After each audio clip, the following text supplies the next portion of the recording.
وقتی مرسدس بنز اسمش رو روی ماشین برقی میذاره باید انتظار یه ماشین شاهکار داشته باشه. این دفعه در خدمتتون هستیم با ای کلاس برقی EQE 350 فرمات.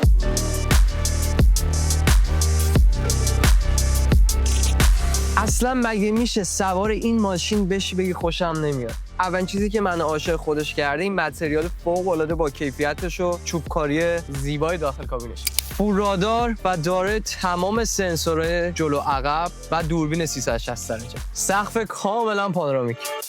سیستم صوتی برمستر، حتی عقب ماشین صندلی گرم‌کن.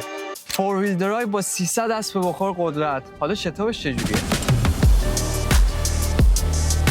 با استفاده از شارژ سریع همون فست شارژ کلا نیم ساعته شارژ میشه و امکان پیمانش رو تا 480 کیلومتر فراهم میکنه. دیگه چه بهتر از این؟ 2023 15 تا کار عروس بدون کوچکترین خط خش. شروع قیمتش پایین می‌نویسم رو زمین.